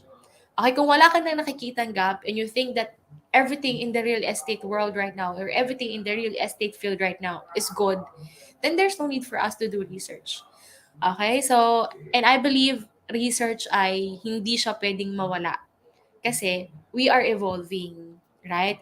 As technology evolves, our way of living also evolves. So basically, our economics or economy will also evolve. So with that, with the economy, real estate industry will also evolve. So with part of the evolution or the development of the economy, there are problems na mag-a-appear. So there is research. So hindi siya pwedeng mawala.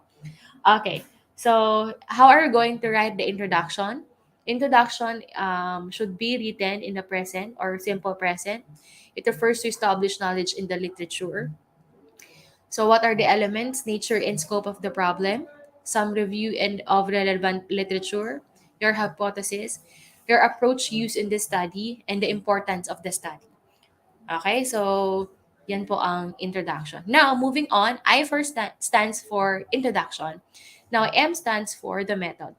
Like what M said, when you say method, how did you do your research? How did you solve the problem in the research? So it should be written in the past form. It refers to the work is done already. So what are the elements of the methodology? Description of the participants or the data. Di ba dyan natin nalalagay? Who are the respondents of our research? Description of the material. So if it is a survey or a actual interview, face-to-face interview, you have to also explain why did you use that instrument or survey and why did you ask these questions to your interviewee. Description of procedure in a logical order, chronological order, or by experiment, meaning Since that this is methodology and we are answering the question what has been done to solve the problem and what did we look for or how it is done, so we have to put our or arrange our methodology or the step by step on how did we solve the problem logically. So dapat sunod-sunod siya. 'Di ba hindi pwede yung eto muna ginawa mo tapos eto yung ginawa mo. So how did you solve the problem? Kailangan sunod-sunod po natin siyang i-detail sa methodology natin. And then you have to provide sufficient detail so that procedure can be reproduced. So the instrument that we have used in the method in our research can also be used or be adapted by some other researchers. Yes, magkaiba na sila ng paper. That's why pwede nilang gamitin yung instrument mo with their own revision. Siyempre, i-revise nila yan according to the title or according to the variables na hinahanap nila. Alright. Also, this section explains how the analysis portion of the research was conducted, and it allows the reader to understand how the data were collected and to judge for herself or himself if he or she thinks the methods were good. And it should be detailed enough for a good researcher to be able to replicate the study from reading the methods. So again, when you say methodologies, the method section contains several sections like the participants, who was in the study, who were in the study, who are your participants, okay, who did you interview, who did answer your instrument. And also part of the methodology is the procedure, what happened in the study, okay, ano-ano yung step na ginawa mo in order for you to come up with the result. And then we also have here the measures and the materials, what measures were used like survey, okay, or what materials like special lab equipment did you use. Okay, nilalagay din po natin yan sa methodology. And then you have the analysis section where you have to describe the statistical analysis. Ito yung mahirap. Kasi when it comes to statistical analysis, you have to use a certain formula in order for you to solve your data. So it depends. We have what we call quantitative and qualitative kind of the study. So when we say qualitative result or qualitative study, it is more on interview. Our result is descriptive. But when we talked about quantitative, we are referring to numbers. So the results are presented in a table form or in a number format. So meron tayong formula na ginagamit. So with here's analysis section or the statistical treatment, we need to look for a statistician so that we can so that our result ay reliable po talaga.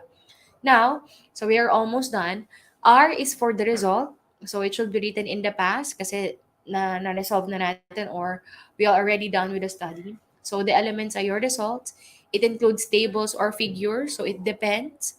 Okay, if your study is qualitative, there's no need for you to have tables or figures or whatsoever. Pero pag quantitative, this is required. Pwede rin tayo magkaroon ng pie chart or graph. It depends on the instrument that you used.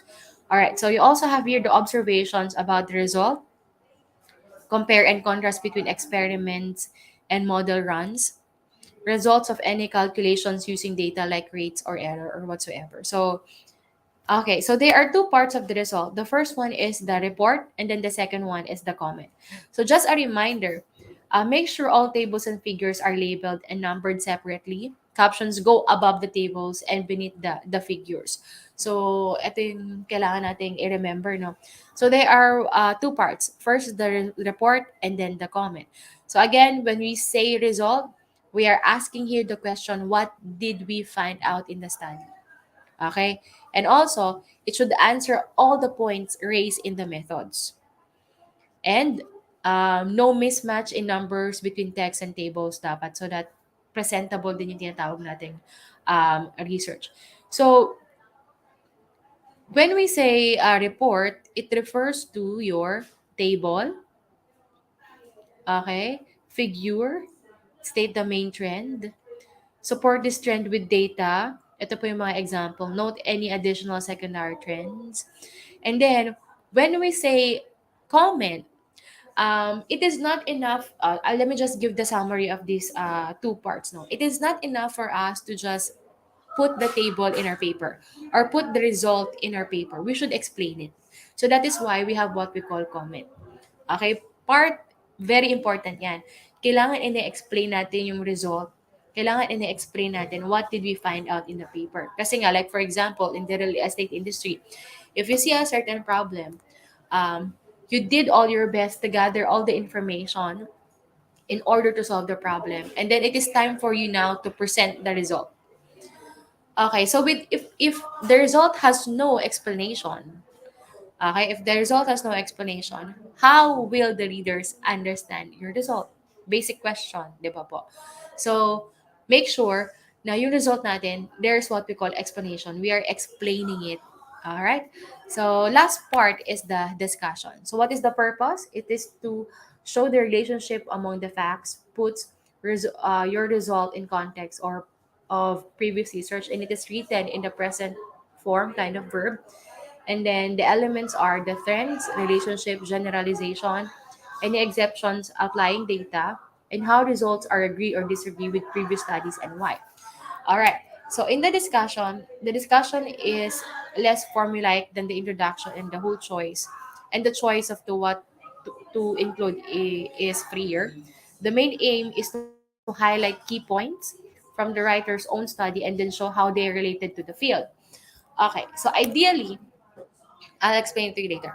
Ideally, the contents are subdivided into three: the presentation, the analysis, and the interpretation of the results. Okay, like what I have said, your presentation could be in the form of tables, graphs, if it is quantitative. If it is qualitative, your presentation of the result is based on the answer that you have gathered from the interview. Okay, so you have the analysis, especially for quantitative. So when you say quantitative, we are referring to numbers. Okay? So next, syempre, you have to interpret results. Okay, like what I've said, it should be interpreted and it should be explained so that the readers or other researchers can understand your study. Okay, so the results in discussion, remember to highlight the key results by using visual elements. So this is what I keep on saying earlier, no? So you may include a discussion section at the end of your results section to explain and contemplate the result.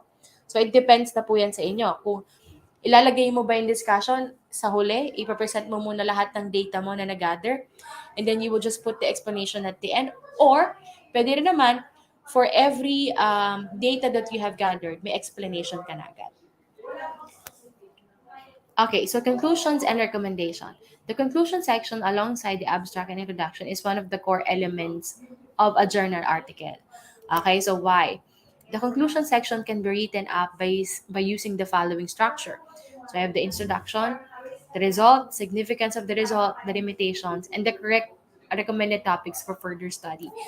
Okay, like what I have said, not, di ba, you only solve a certain problem in your research. So basically, meron pang further study na pwedeng i-improve yung study natin. Alongside our study, minsan may nakikita pa tayo na, oo nga, problema din pala to. Ay, oo nga, kailangan din pala ito i-solve.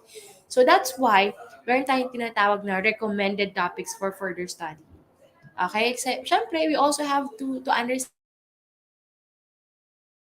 na our research is not limited only to a certain one topic. Alongside of doing the research or while we are researching, there are a lot of problems that we are seeing, right? So, if I will ask you again right now, ano ba ang problem na nakikita mo sa real estate industry? Isa lang ba? So, if you have identified one problem, sa problem ba na yun, may nakikita ka pa ring sub-problem? Okay? So, yung mga sub-problems na nakikita natin, yun yung pwede nating ilagay sa ating recommendation to further improve our study or to continue our study. Okay. Now, the question is, where is the review of related literature? Ito ang pinakamahirap. You know, I'm teaching research at ito ang isa sa pinakamahirap na sinusulat ng mga estudyante, the review of related literature. Siguro masayang-masaya po sila ngayon because in the IMRAD format, there is no review of related literature. Okay, so in a usual paper, this is the chapter 2. Okay, so sa IMRAD, tinanggal natin siya. So there is no specific chapter for related literature in the IMRAD format. So what is a review of related literature? It is a discussion of facts and principles to which your study is related. Okay, ito yung mga topics or yung mga facts na related sa study natin. Parang tinagalog ko lang. Okay, publish research related to your study, or what we call related studies. And the purpose of literature review is not to present all possible references, but to concentrate on those that are irrelevant for the focus of your article. So, pag sinabi natin related literature, we really have to look at sa title natin kasi nandun yung mga variables, the things that we need to identify in our research. So, like again, going back to the question, where is the review of related literature in the IMRED format? So, the answer is, it is distributed in all contents of the IMRED format. Meaning, in the introduction, you should have reference. Like according to um, Shakespeare, or according to these people, or according to this research, naka-distribute na siya. So you can also put references in your method, in your result, and in your discussion. So, meaning, hindi pa rin nawawala yung review of related literature and review of related studies in the research kasi it is distributed in all contents of the INVAD format. Now, if I will ask you, madali bang mag-research? Yes. Okay, nakakatakot ba mag-research? Hindi po. Napakadali niya. Kasi first, you just have to identify the problem. So, okay, in the real estate world, what problem can you see? How are you going to solve it? That's the method. What is the research? The result after doing the method? What did you find out? And then, next is the discussion. You will just discuss the result. You will just discuss what did you find in your study. So it is very, very easy. So if you are a business practitioner or real estate practitioner, by just doing the IMRAD format, there are a lot of problems in the real estate that we can see, that we can solve, and that we can develop. Okay, so that's why research is vital when it comes to development. Research is vital in the body of knowledge. Without research, there's nothing that we can contribute, okay, in the body of knowledge. Now, to make our lives more, okay, to make our lives easier or much easier, there are tools in research writing. I think most of you know about this. We have the Grammarly to check your grammar. Free na yan, pero if you want, you can also avail the premium or whatsoever. We have the Dictate, Google Forms, MS Forms, Turnitin, Killbot, and then Mendeley. This one is very, very popular to researchers. So it helps you organize your documents or references, collaborate by joining and creating groups, discover statistics, recommendations, stay up to date, and learn more, store your data, and manage your career. So if you have time, you can search about Mendeley, and pwede nyo rin ata i-install to for free. So where can we find journal? So mga index corpus yan po. Ito po yung mga 2 sites na pwede nating kunan ng mga journal and studies pa. So that's it. So before I end, I just want to reiterate, no, research is easy. Research is not, hindi siya nakakatakot gawin. Yes, it takes time, but it is worth it. Kasi it will improve our industry and it will improve our economy. Without research, there is no development. Without research, there is nothing new in the body of knowledge. So as the days go by and as the technology keeps on evolving, there is what we call development. And in order for us to develop something or to adapt to the new trends and development, research is vital and important. That's all. Thank you po.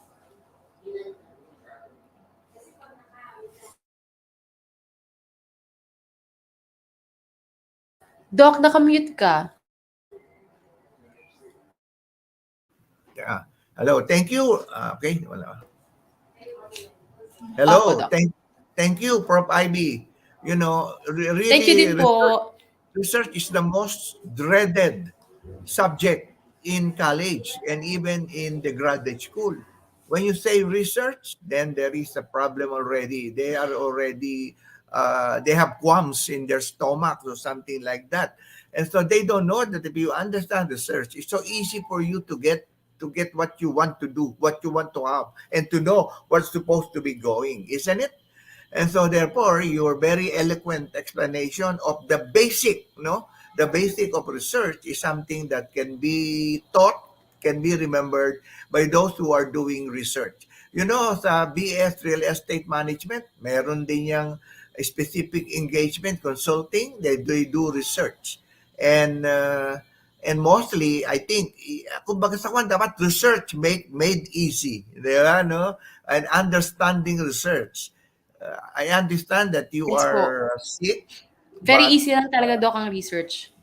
oo, napaka naman, pero antayin natin ito. Si Professor Kenneth kanina kasi, noong nagtapos siya, nandun ako sa loob, nagdadaldal ako dun sa plenary hall, about something. And so anyway, if you will permit me to greet Rodel, estudyante ito ng College of BSREM, no? Si Rodel Galera, dinig ba ako? Presti Tubat, Martin Copia, ang Angelica De Villa, Johnny Lopez, Paul De Guilo, Gera May Santo Tomas, Emily Garcia, Erika Takalan, Sarah Cesar, John Will Kakayuran, and then Jessie May Eva, Joshua Joshua, Rexy May Noida, and Angelo Kilang, Ricia Joy Razonable, Erika Soriano, Maripe Sinday, Raymond Arquero, Mark Nixel Serrada, and Miloslav Vasquez, and Arlene Vista. You are all gonna pass the licensure examination given by PRC if you study. If you study. But anyway, si Professor Kenneth lang, there is only one question that I think is being asked here, no? The question is that with the depreciating si Prof. Kenneth. Din Kenneth, saan ka na? Nawala. Nasa meeting. Wala na siya. Nasa meeting. Nasa meeting na siya? Okay, hindi bali na. At nasa meeting na pala siya. Okay, so Prof. Ivy, maraming salamat. But Thank you po, Doc. Appreciating your being with us, even though I'm far away, no? Let us just give you a certificate of appreciation. Apa. Si Lily Chang, dumaan na. At Rosa, appreciation natin. Okay, so it goes like this, no? Si certificate of appreciation given to Don Kenneth Rafal, licensed real estate broker, representative consultant, and the current program chair of the BSREM Parañaque City College for guesting in our program and expounded her insights on the topic real estate finance for practitioners through research and development. Thank you so much. Maraming salamat. Thank you so much. Okay. So hi, Okay. So hi, say hi, Isha. Hi, hello. Okay, thank you, Rosa. Now we have the woman of the hour, si I'm the host Lily chapter, Chang. Taiwan. Lily Taiwan Chang host is the chapter. president of PIAPC Taiwan. We are being viewed worldwide. This is global view. Yeah, I know.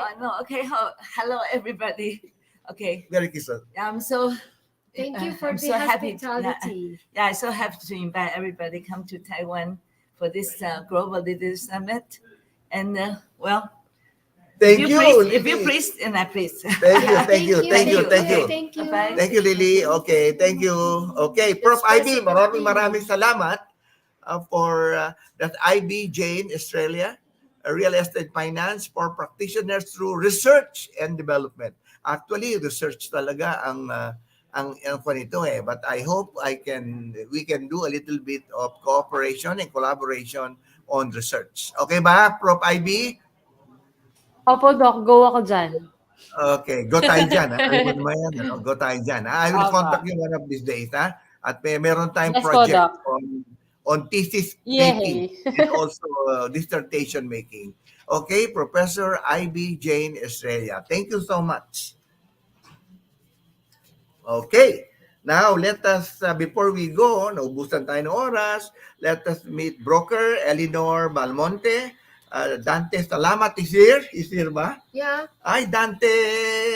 Then, Hello, President Rachel Dante. Noay, one of our bright students from ASRE. And Del Mahumamil. Hello, Bohol. Sa Mindanao siya, di ba? Nasa Bohol. Bohol. Hi, Del. Hello. And Rose Cow, how are you there? Okay. May greetings pa. Pwede pa ba? O sige, bilisan mo lang. Okay, at from maubos ang oras California, natin. USA. Hello to Yoli Morales, Ochi Ortega, Gina Pipito, Vanji Pascual, and sa Michigan naman, Sonia McCormick and Jeffrey Bedwa, my college classmates. And to Tess Amstead, Miriam Mirando, Pepito Velasco, and Bong Mauricio.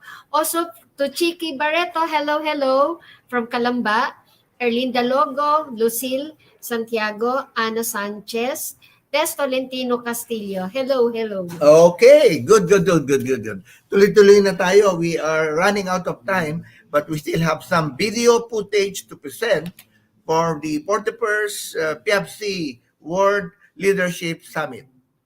Take it away. To all the viewers of Doc EG Live, Merry Christmas and Happy New Year from Taipei City.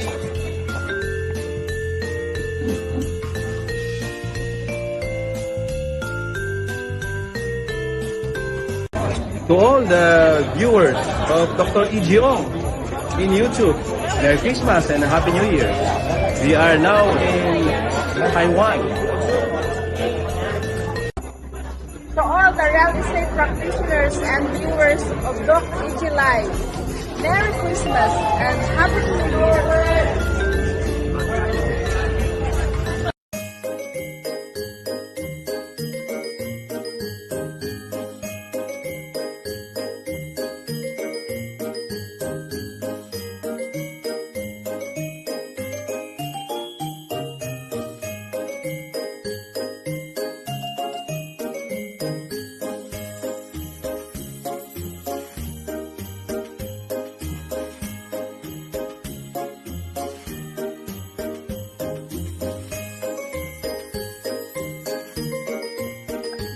My name is Lily Chan, representing of Realty Taiwan. Happy New Year all. Well, first of all, Merry Christmas and Happy New Year to Realty Philippines.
Dr. Ong kasalita.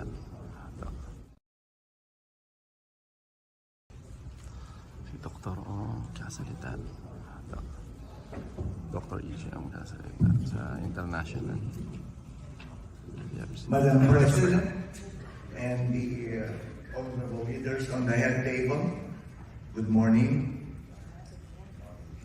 I am Professor Dr. Edward Ong of PFC Philippines, Vice Chairman.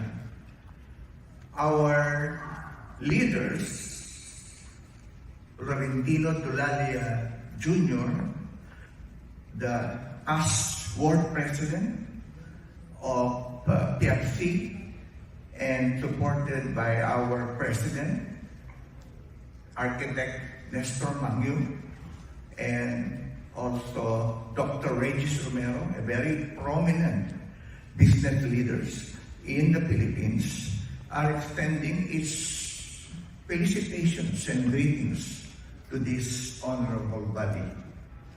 First of all, I would like to congratulate the PFC Taiwan, headed by President Lily Chang, for a very successful,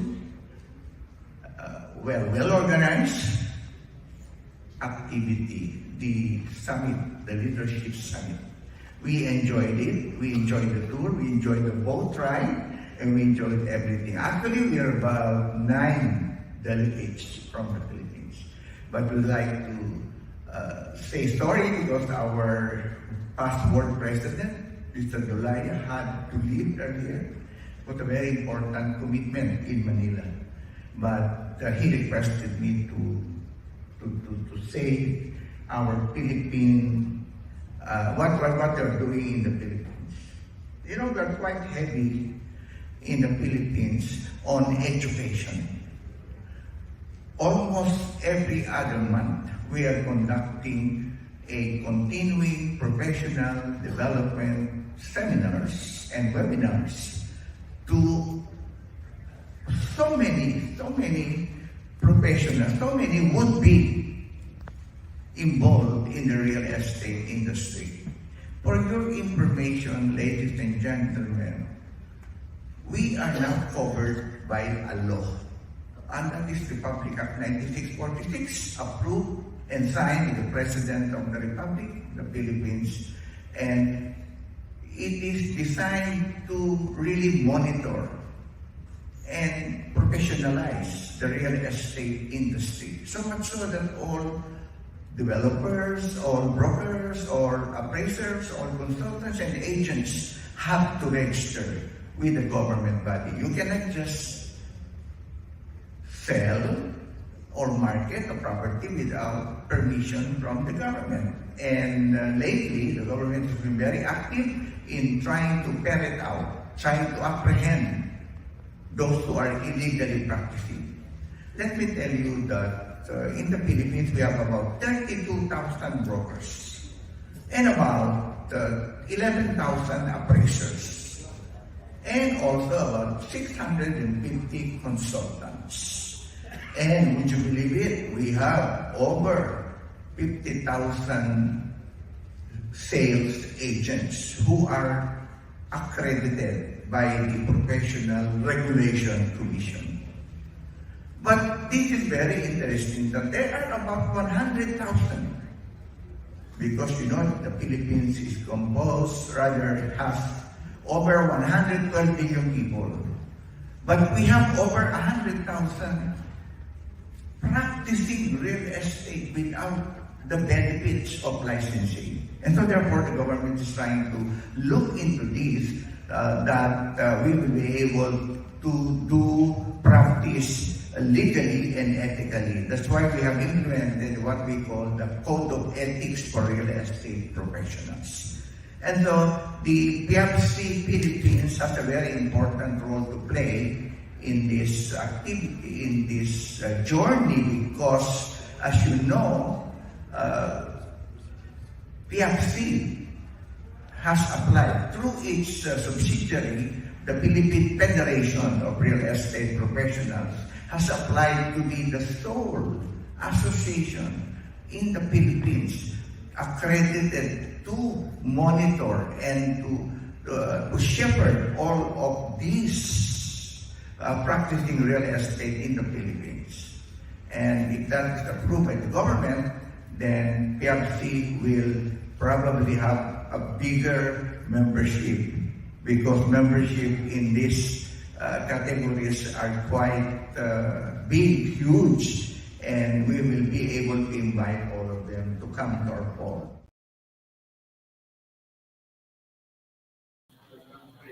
Okay, my goodness. Nakala ko di naman tatapos. Mas mahaba pa po yan. I think I spoke for about almost an hour. But anyway, so this is only a glimpse of what we did in Kaohsiung, Taiwan. Now, ayan, maraming salamat. At we are going back early next week. Kaya dito na tayo. Okay, we now move on to acknowledgement. Yan. Okay, so Silver Point Training Institute of Industrial Security by Dr. Silva, Neil Silva. Please patronize. Please, for your training needs, please go to Silver Point Training Institute of Industrial Security. Okay, now I know Kate Dalaga is here. You know, Kate and I have one thing in common. We both take Putier, Stem Cell Ultimate Healthcare. the revolutionary age defying health supplement. So always take it from me. Take for care. Ayan siya, natin ang picture niya. Okay. Ayan, kita niyo naman siya, oh. Dalagang-dalaga si Kate Dalaga. Bring back the young and healthy you this 2023. Okay. And next. Okay, so Black MP, Black Living Powder. MP Living Powder is a unique powder supplement infused with fulvic and humic minerals as well as SBO, soil-based organism, probiotics, both USDA clear, organic certified today. Get it for your probiotics. May probiotics yan, ha? Okay. So, now, we have for those of you who live in Parañaque, who are members of Parañaque City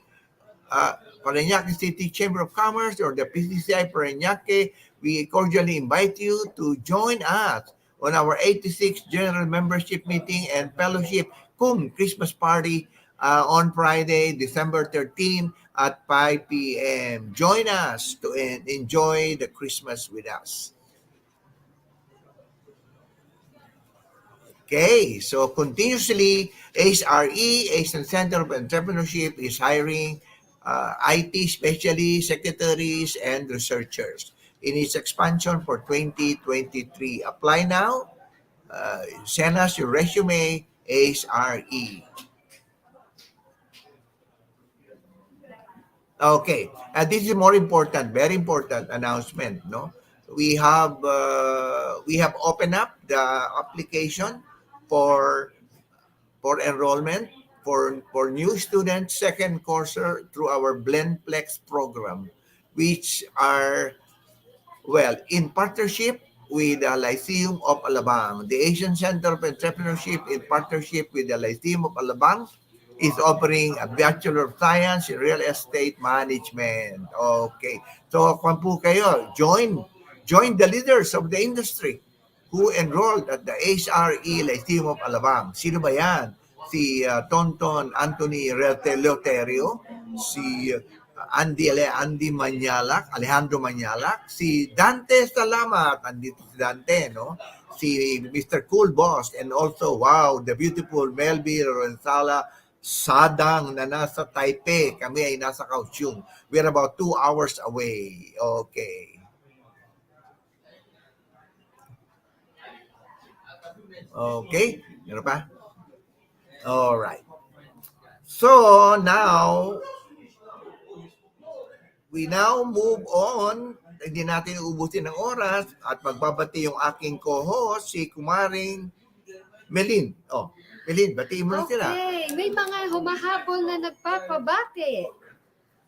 San Juan, our friends from San Juan Green Hills, past President Malu Isaguirre, Malu Mendoza, and to past National Director Cherik Domingo, past President Cathy Yulo, past President Bebian Lo, Tess Rama, Juliet Baltao, and President Ani Mojica.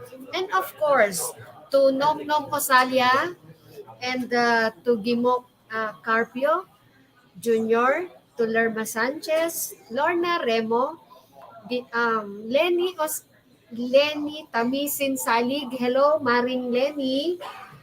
Natalia Panganiban from Canada. Nene Rosales, Edna Burgos, mga kumari ko rin to. And of course, to my teacher in high school.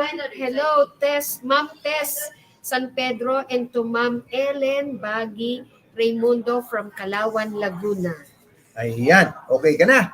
Alright, maraming salamat. Ako, dumadami ang viewers natin ngayon. Well. Salamat po. Now, we move on to the last segment of our episode 130 today, and that is the quote of the week, or economics. Featured questioner.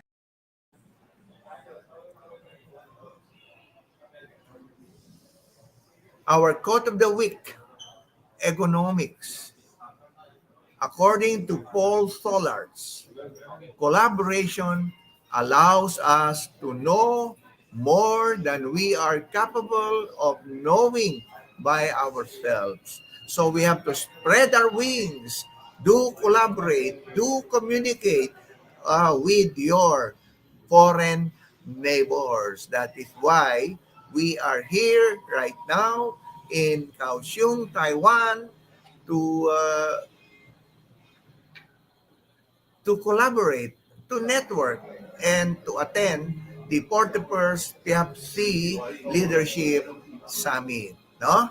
Okay, again and again, on behalf of my team, well, we have Rosa De Jesus there, then we have Eliza Ejusa, and then we have also Melanie, the new member of the team, and together with their mentor, si Ellen Lee, the mentor. Okay, so well, we want to thank you for being with us. Thank you, this Doc AG, for afternoon. having me And here. Mel, would you like to say thank you to them? Yeah, thank you to all listeners, viewers. Ako loyal listener of Doc AG Live. We learn more, and of course, this is also networking of our brokers like us and the collaboration. Yes, thank you, AG Ong, for this good opportunity. Okay, so thank you so much.